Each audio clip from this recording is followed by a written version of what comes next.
ಪ್ರೀತಿಯ ವಿದ್ಯಾರ್ಥಿಗಳೇ, ಇವತ್ತು ನಾವು CBSE 10ನೇ ತರಗತಿಯ 2023ರ ಪ್ರಶ್ನೆ ಪತ್ರಿಕೆಯಲ್ಲಿನ ವ್ಯಾಕರಣಾಂಶಗಳನ್ನ ನೋಡೋಣ.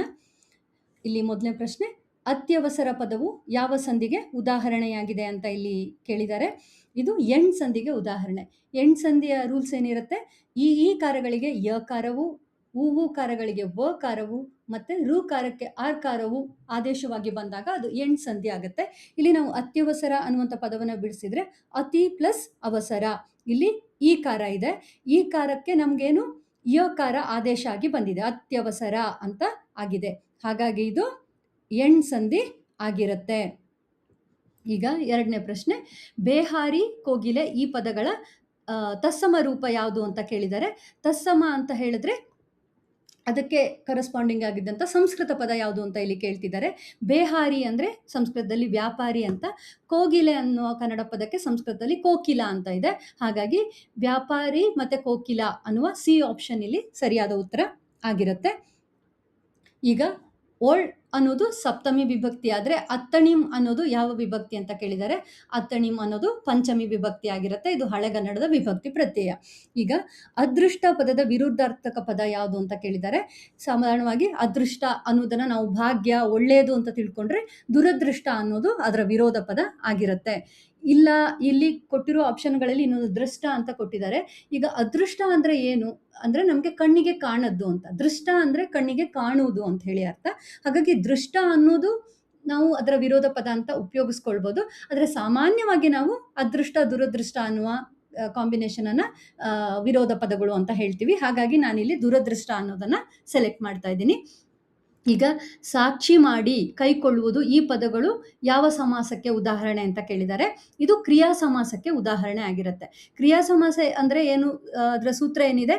ಪೂರ್ವ ಪದವು ಹೆಚ್ಚಾಗಿ ದ್ವಿತೀಯ ವಿಭಕ್ತಿಯಿಂದ ಕೂಡಿದ್ದು ನಾಮಪದವಾಗಿದ್ದು ಉತ್ತರ ಪದವು ಕ್ರಿಯಾಪದವಾಗಿದ್ದಾಗ ಆಗುವ ಸಂಧಿಯನ್ನು ನಾವು ಕ್ರಿಯಾ ಸಮಾಸ ಅಂತ ಹೇಳ್ತೀವಿ. ಇಲ್ಲಿ ಸಾಕ್ಷಿ ಮಾಡಿ ಅಂದ್ರೆ ಸಾಕ್ಷಿಯನ್ನು ಮಾಡಿ, ಇಲ್ಲಿ ದ್ವಿತೀಯ ವಿಭಕ್ತಿ ಬಂದಿದೆ, ಮತ್ತೆ ಮಾಡಿ ಅನ್ನೋದು ಕ್ರಿಯಾಪದ ಆಗಿದೆ. ಹಾಗಾಗಿ ಸಾಕ್ಷಿ ಮಾಡಿ ಅನ್ನೋದು ಕ್ರಿಯಾ ಸಮಾಸ ಆಗಿರುತ್ತೆ.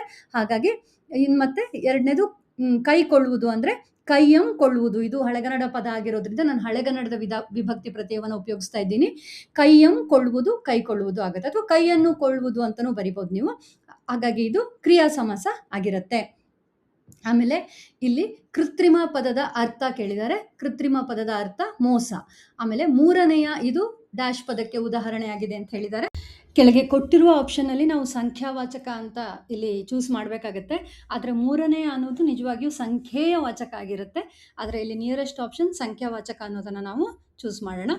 ಈಗ ಸೀತೆಯು ಸುಂದರವಾಗಿ ಬರೆಯುತ್ತಾಳೆ, ಇಲ್ಲಿಯ ಕ್ರಿಯಾಪದ ಯಾವುದು ಅಂತ ಕೇಳಿದ್ದಾರೆ.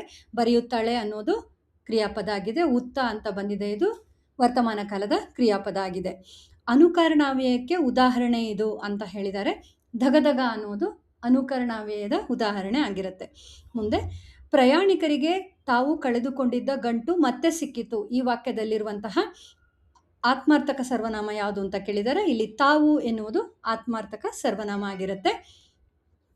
ಮುಂದೆ ಐದನೇ ಪ್ರಶ್ನೆ, ಇಲ್ಲಿ 5 ಪ್ರಶ್ನೆಗಳನ್ನ ಕೇಳಿದ್ದಾರೆ. ಮೊದಲನೇದಾಗಿ ಮ್ಯಾಗ ಇದರ ಗ್ರಾಂಥಿಕ ರೂಪ ಯಾವುದು ಅಂತ ಕೇಳಿದ್ದಾರೆ. ಮೇಲೆ ಅನ್ನೋದು ಮ್ಯಾಗ ಅನ್ನೋದರ ಗ್ರಾಂಥಿಕ ರೂಪ ಆಗಿರುತ್ತೆ. ಎರಡನೇ ಪ್ರಶ್ನೆ, ಗೆಳೆಯರಾಗಿ ಒಬ್ಬರ ಕೈಯನ್ನೊಬ್ಬರು ಹಿಡಿಯಿರಿ, ಇಲ್ಲಿಯ ಕ್ರಿಯಾಪದದ ರೂಪ ಯಾವುದು ಅಂತ ಹೇಳಿದ್ದಾರೆ. ಇಲ್ಲಿ ಹಿಡಿಯಿರಿ ಅಂತ ಇದೆ, ಅದು ವಿಧ್ಯರ್ಥಕ ರೂಪ ಆಗಿರುತ್ತೆ.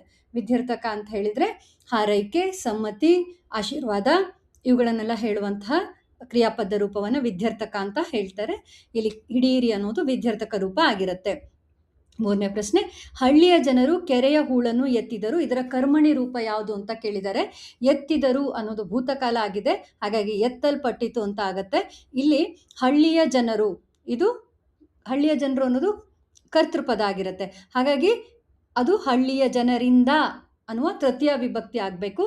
ಹಾಗೆ ಕೆರೆಯ ಹೂಳನ್ನು ಅನ್ನೋದು ಕರ್ಮಪದ ಆಗುತ್ತೆ, ಅದು ಪ್ರಥಮ ವಿಭಕ್ತಿ ಆಗಬೇಕಾಗತ್ತೆ, ಕೆರೆಯ ಹೂಳು ಅಂತ ಆಗತ್ತೆ. ಹಾಗಾಗಿ ಕೆರೆಯ ಹೂಳು ಹಳ್ಳಿಯ ಜನರಿಂದ ಎತ್ತಲ್ಪಟ್ಟಿತು ಅನ್ನೋದು ಸರಿಯಾದ ಕರ್ಮಣಿ ವಾಕ್ಯ ಆಗಿದೆ. ಮುಂದೆ ಕಟ್ಟುವುದು ಕಠಿಣ, ಕೆಡಹುವುದು ಸುಲಭ ಅಂತ ಈ ಗಾದೆ ಮಾತನ್ನು ನಾವು ಪೂರ್ಣಗೊಳಿಸ್ಬೇಕಾಗತ್ತೆ. ಇದು ಕುಂಬಾರನಿಗೆ ವರ್ಷ, ದೊಂಡೆಗೆ ನಿಮಿಷ ಅಂತಾರಲ್ಲ, ಹಾಗೆ ಯಾವುದನ್ನಾದರೂ ಮಾಡಲಿಕ್ಕೆ ತುಂಬ ಟೈಮ್ ತಗೊಳುತ್ತೆ, ಅದರ ಹಾಳು ಮಾಡ್ಕೊಳ್ಳೋದು ಬಹಳ ಸುಲಭ ಅನ್ನೋದನ್ನು ಈ ಗಾದೆ ಮಾತು ಹೇಳುತ್ತೆ.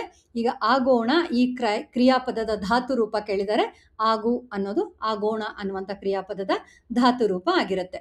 ಈಗ ಇಲ್ಲಿ ಕೆಳಗಿನ ವ್ಯಾಕರಣಾಂಶಗಳ ಬಹು ಆಯ್ಕೆಯ ಪ್ರಶ್ನೆಗಳನ್ನು ಕೊಟ್ಟಿದ್ದಾರೆ. ಸರಿಯಾದ ಉತ್ತರವನ್ನು ಆರಿಸಬೇಕಾಗತ್ತೆ. ಇಲ್ಲಿ ಮೊದಲನೇ ಪ್ರಶ್ನೆ, ಕಾವೇರಿ ನಾಲೆ ಇಲ್ಲಿಗೆ ಬಂದರೆ ಬಡತನ ನೀಗೀತೆ, ಇದರ ಸಂಭಾವನಾರ್ಥಕ ರೂಪ ಹೇಳು ಅಂತ ಹೇಳಿದ್ದಾರೆ. ಸಂಭಾವನಾರ್ಥಕ ಅಂದರೆ ಆಗಬಹುದು, ಆಗದೆ ಇರಬಹುದು ಅನ್ನುವಂತಹ ಒಂದು ಡೈಲಮಾದಲ್ಲಿರುವಂಥ ಸೆಂಟೆನ್ಸು.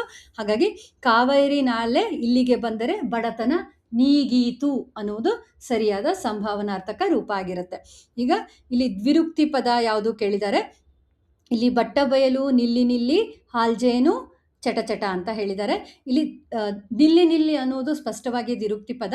ಹಾಗೆ ಬಟ್ಟ ಬಯಲು ಅನ್ನೋದು ಕೂಡ ದ್ವಿರುಕ್ತಿ ಪದದ ಒಂದು ವಿಶೇಷ ರೂಪ ಆಗಿದೆ. ಬಯಲು ಮತ್ತು ಬಯಲು ಇದರಲ್ಲಿ ಯಾವ್ದು ಚೂಸ್ ಮಾಡಿದ್ರೂ ನಿಮಗೆ ಅಂಕಗಳು ಬರ್ಬೋದು. ಈ ಥರ ಕೊಡಬಾರ್ದು, ಬೈ ಮಿಸ್ಟೇಕ್ ಕೊಟ್ಟಿದ್ದಾರೆ. ಆದರೆ ಇದೆರಡೂ ಸರಿಯಾದ ಉತ್ತರ ಆಗಿರುತ್ತೆ. ಬಟ್ಟ ಬಯಲು ಮತ್ತು ನಿಲ್ಲಿ ನಿಲ್ಲಿ ಇವೆರಡೂ ಕೂಡ ದ್ವಿರುಕ್ತಿ ಪದಗಳಾಗಿವೆ.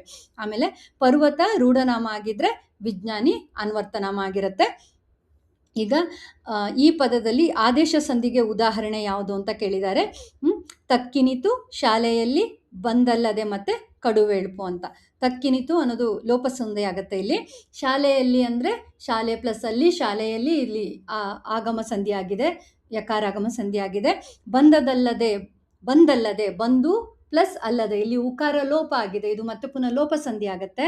ಆದರೆ ಕಡುವೆಳ್ಪು ಅನ್ನೋದು ಇಲ್ಲಿ ಆದೇಶ ಸಂಧಿ ಆಗಿರುತ್ತೆ. ಕಡು ಪ್ಲಸ್ ಬೆಳ್ಪು ಇಲ್ಲಿ ಬಕಾರಕ್ಕೆ ವಕಾರ ಆದೇಶ ಆಗಿ ಬಂದಿದೆ. ಹಾಗಾಗಿ ಇದು ಆದೇಶ ಸಂಧಿ ಆಗಿದೆ. ಧನ್ಯವಾದಗಳು.